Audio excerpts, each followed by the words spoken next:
Blessed din na kabayan, welcome back to sa aking channel, OFW KSA. Kababayang Bong Concha, nag-viral ang kanyang live dahil sa sinabi niyang pag ganito ang itsura, maganda, ay wag na magtrabaho bilang kasambahay dahil isang kababayan nating documented OFW ay 2 buwan kalahati nang nagtatrabaho dito sa bansang Saudi Arabia, ngunit pinauwi agad siya ng amo niyang babae dahil pinagseselosan daw siya. Dahil ang baba at ang amo niyang lalaki ay laging sumusunod sa kanya at laging niyayaya siyang lumabas, mga kabayan. So watch natin ang mga live video ni kabayan Bong Concha sa pag-interview niya sa ating kababayang Pinay na pinauwi ng kanyang amo. Watch niyo po ang mga video nito. Ito magsilbing to, paalala po namin ito sa OWA para po sa mga nagtatrabaho sa abroad. Kasi ang atin po, iniiwasan po natin na mapahamak po kayo. Paano po mapunta kayo sa mga pasaway na employers? Katulad po nito. Hindi po tourist ang visa niya. Siya po ay talagang trabaho po at talagang yan lang po yung kanyang gagawin po. Magtrabaho bilang isang kasambahay. Okay? So ngayon po, ano ba naman ito? Okay, dali lang. Okay. So, tingnan po ninyo si ate. Ate, lapit ka ng konti sa akin. Trabaho niya sa bahay. Ano sa tingin niyo po ang pwedeng mangyari sa kanya? Ayan. Tingnan niyo po. At ate, taga saan ka? Jensen po. Taga Jensen. Ilang taong ka na? 25. 25. First time mo mag-abroad? First time. First time mo. Hindi ka ba natakot na ganyan ang itsura mo? Pupunta ka ng Saudi, magtrabaho ka sa bahay? Oo. Ilang buwan ka lang sa amo mo? 2 months and 18 days. 2 months and 18 days. Tapos pinauwi ka na ng amo mo. Lagi kang inaaway. Na sestelo siguro yung amo mo siguro sa iyo. Ano ang mga experiences mo doon? Buti wala pa nangyayari sa iyo. Pero meron ka na ba nararamdaman? Oo, yung kasi yung tatay lapit ng lapit, tapos pumupunta sa kusina, kahit lumalabas ako, sumusunod din naman. Tapos yung sabi niya, punta tayo magpalaro ng bata. Pagdating doon sa palaruan, yung mga bata, may bumabantay pala. Tapos ako, dinadala niya ako, sabi niya, balik ka, punta tayo doon. Ganon. Di pala ako magbabantay ng bata, sinasabay niya ako kung saan siya. Nakita mo? Ate, tayo ka nga ate. Tayo ka nga ate, tayo ka. Nakita ninyo si ate. Ayan nagkatrabaho sa bahay. Diyos ko. Nakatahog pansin po sa akin ito si ate. Ate, ako'y nagtatakot para sa iyo.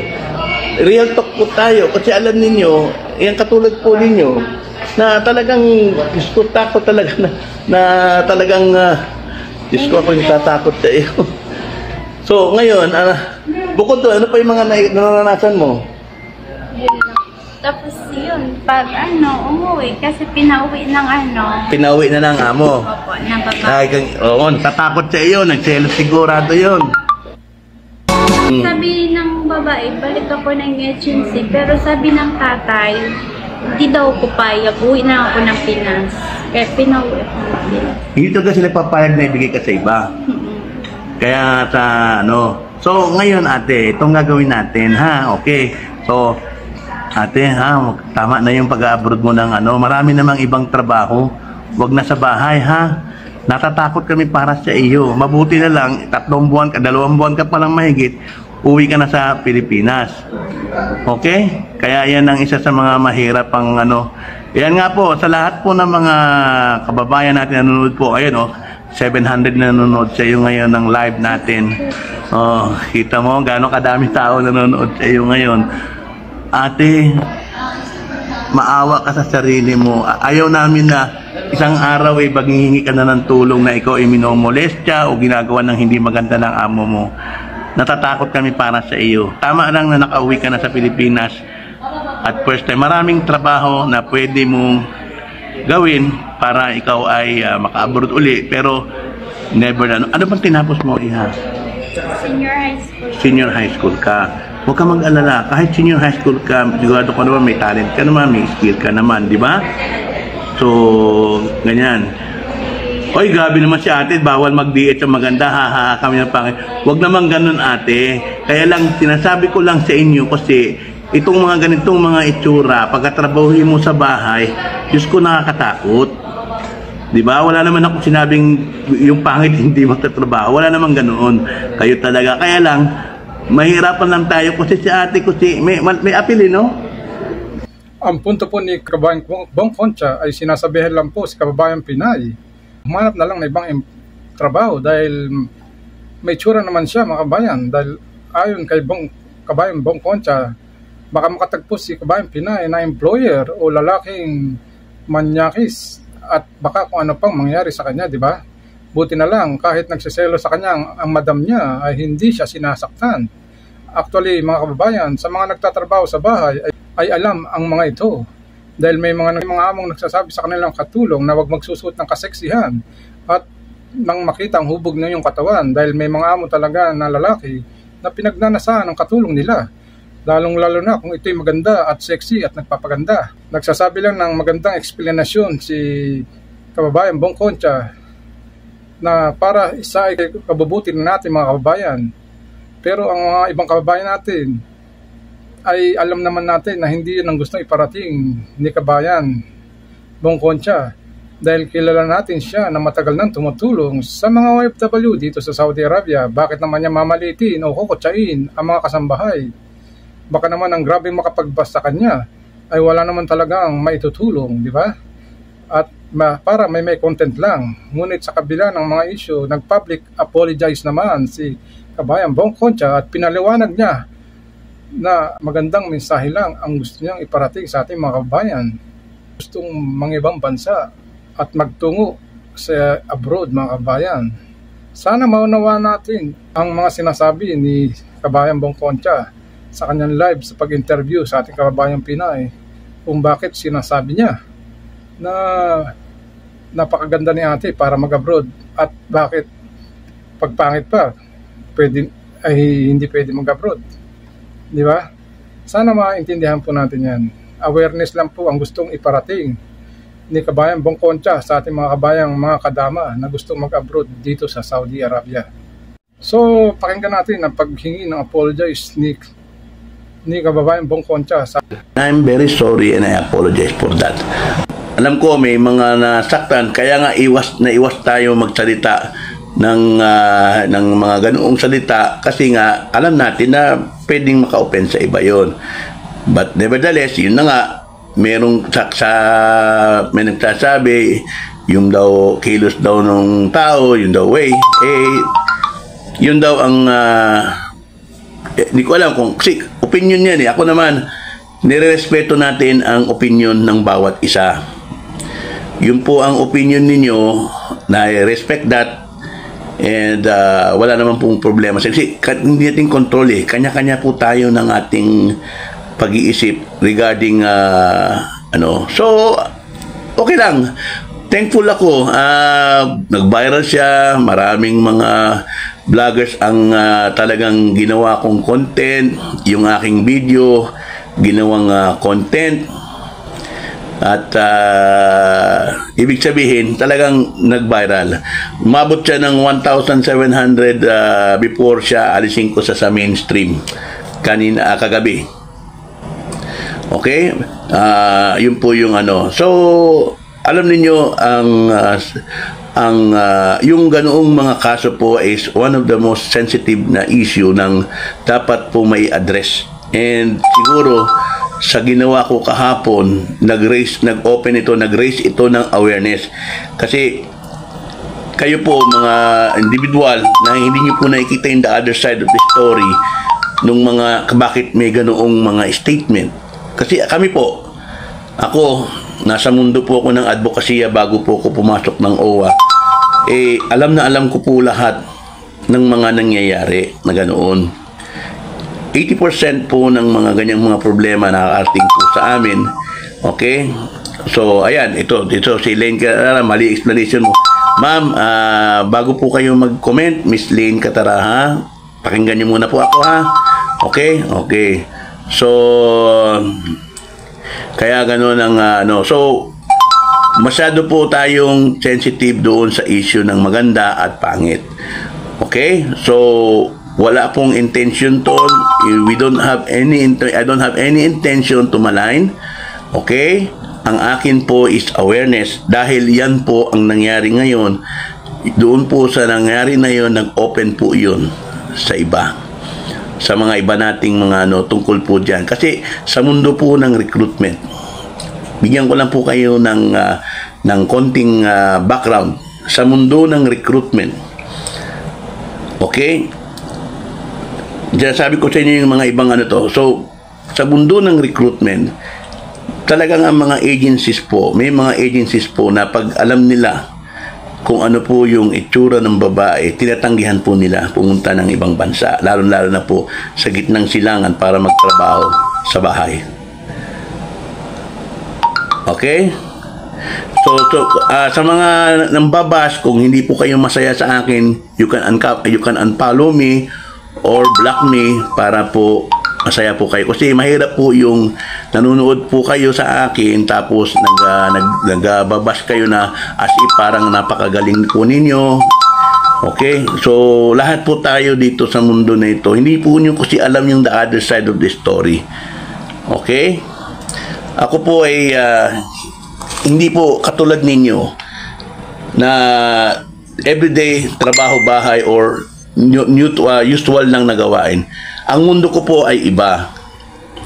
Simula po noong 2006 hanggang ngayon pumasok sa gobyerno, okay, ang mundo ko po ay lahat po ng OFW nagkakaroon ng problema. Yan po ang nakakasalamuhan natin. Yan po ang mga problemang nakakaharap namin araw-araw. Ang laman po ng mga inboxes ng aming grupo, bago po ako nag-OWA, puro po, marami pong minumolestya. Okay? Wala naman tayong sinabi kung pangit maganda, basta't minumolestya ng mga babae, ng mga employers nila. Yan po ang isa sa mga rampant, pinakamarami. Natural lang po sa akin na ako po ay nagiging allergic na sa mga ganyan. Okay? So, nagiging allergic na ako sa mga ganyang mga klase ng mga problema. Lalo-lalo na po pag ang isang OFW, nakikitaan po namin na may potential po na may magkaroon ng problema. Mismong ultimo mga agencies, may mga kilala po ako na nagre-refer, pagkasabihan pa ng agency na sigurado ka ba na papaabordin mo ito? Baka nagka-problema. Reality po yun. Yun po yung realidad ng buhay. Yan po ang dapat nyong unawain. Kaya yung akin pong ginawa kahapon, wala po akong ibang intention doon, in good faith, okay, na sa pagsabi ko ng ganoon. Kasi wala akong masabi na word na pwede mag-describe doon sa aking Kaya siguro merong iba na open, paano, kahit hindi ko sinabi, paano naman kami, hindi kami maganda, may mga ganoon. We respect that. Dire-respeto ko po yun. Opinion po niyo yun eh. Kaya I respect that. And I apologize if you feel na kayo po ay na-offend doon. Okay? Ako po ay humihingi na paumanhin kung na-offend kayo doon. Pero, okay, sa akin po, wala po kong ibang manisya doon. Wala po kong ibang intention, kundi awareness po yun. Kasi alam po namin kung ano po yung mga nangyayari sa ibang bansa, lalo-lalo na po yung mga nagtatrabaho sa bahay. Hindi po lumalagpas ng isang linggo na wala po kaming natatanggap na request for assistance na minumolestya ng employer. Okay? Yun po ang lagi kong sinasabi sa inyo. Hindi po ako vlogger na basta lang merong mai-content. Sige ng sige. Hindi po ako vlogger para ganoon. Lahat po ng mga sinishare ko dito sa aking live, kay maganda o pangit ang istorya, ang kalalabasan, talagang isishare ko dahil ito po ay may kinalaman sa atin bilang OFW. Lagi ko po yan pinopost, lagi ko po sinasabi yan, ang aking pong mga binabahagi sa inyo ay base sa mga tunay na nangyayari sa mga OFWs. Hindi po natin yung sinishare yan para po tayo ay magpasikat. para tayo ay makilala. Tandaan niyo po, sana huwag niyong kalimutan, 18 taon na sa ganito. Pumasok ako ng social media 2011 pa. Kung ako man ay napapalo ngayon lang po yung dumating yung panahon na yan. Hindi po ako tao naghahangad na pumunta para makilala ng mga palo. Kung napalo man ako, yan po ay dahil sa inyong kagustuhan na ipalo ako. Ako po, sinasabi ko po sa inyo lagi. Okay? Na importante po sa amin itong ganitong bagay. Okay? Yan po lagi kong sinasabi po sa inyo. Okay? Sagutin ko yung kay GM Solo. Meron pong mga agency na nagsasabi na pag alam nilang alanganin, hindi nila pinapatuloy ang worker. Meron po.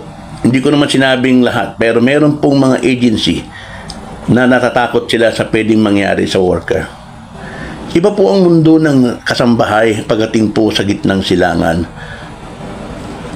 Napakarami pong recorded cases po ng mga kasambahay na minumolestya ng kanilang mga amo. Napakadami po. May mga video pa ako. Marami, sobrang dami. Bilang isa ako sa mga nakakatanggap palagi ng ganong problema. So, nakakabisa ko na po. Kaya nga, nung kahapon, wala naman, hindi ko man siya kilala na bigla siyang dumating doon, humingi ng tulong. Then, nakita ko siya. Kahit yung mga ibang tao doon, nakita nga. Kakaiba nga. Kaya, pinagpaalam ko sa kanya kung pwede ko ba siyang i-live para maging awareness. Hindi ko naman in-expect na may mga tao na hindi nila tanggap, na siguro, hindi ko alam kung nasaktan sila o ano, but I respect you sa inyong mga feelings, sa inyong pakiramdam. And ako naman ay lahat ng ginagawa ko dito is always in good faith para po maka-reach ng awareness po sa inyo.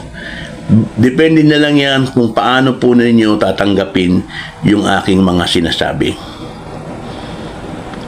Okay? Kasi hindi po tayo yung katulad ng mga vloggers na talagang gusto mag-content at merese kisihoda kayo may masaktan. Hindi po. Ako po, kung meron man nasaktan doon na open, I am sorry, pero I have no intention in hurting you. Yung pong aking live kahapon is purely awareness, and I am thankful. Masaya ako sa mga vloggers na nag-viral ito kasi nag-raise ito ng awareness sa mga iba pa nating mga kababayan. Nasa sa inyo po yun kung tatanggapin ninyo o hindi yung mga ganong mga ginagawa natin. But I will still and will always continue of what I am doing dahil ito ay public service ko sa inyo. Pangit man o maganda, kailangan ninyong malaman to raise awareness. Ito po ay nagkaroon ng awareness sa iba. Yung ganitong klase ng mga problema. Kasi sa amin, iniiwasan po namin na dumating sa huli na may mangyayari po sa inyo. Wala po kaming ibang other way paano po natin mapipigil. Kasi karapatan po ng bawat isang magtrabaho sa ibang bansa.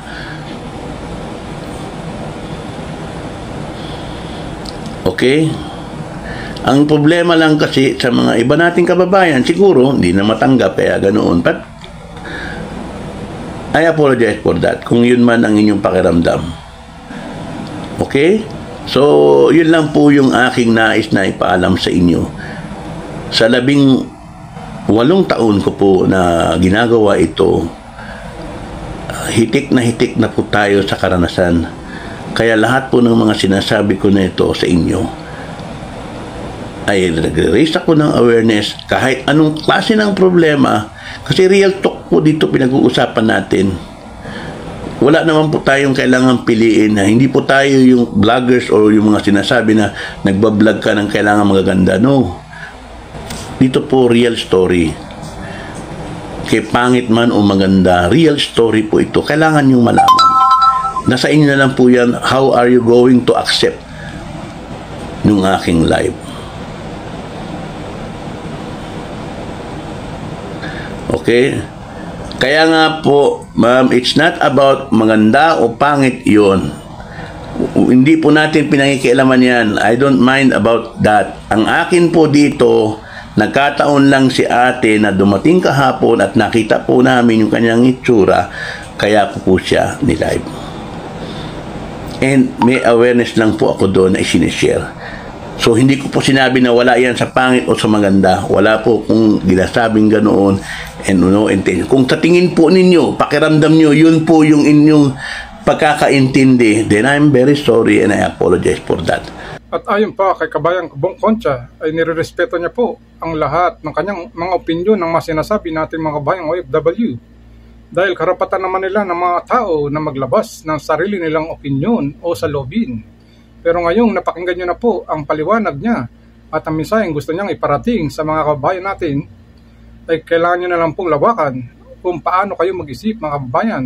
Dahil kung iisipin nyo po, kung pangit kayo, kaya kayo tumagal sa abroad o sa employer nyo, ay kayo na lang po ang kumukutya sa inyong sarili. Sana po maunawaan natin ang mga sinasabi ni Kabayang Bong Concha at makakuha tayo ng magandang aral sa kanyang mga live video na nilalabas at pag-interview sa ating mga kababayan o ang mga OFW na napapauwi o nangailangan ng tulong para tulungan mga kababayan. Sana po maging silbi alala ito sa ating lahat mga kababayan. Maraming salamat sa inyong panonood.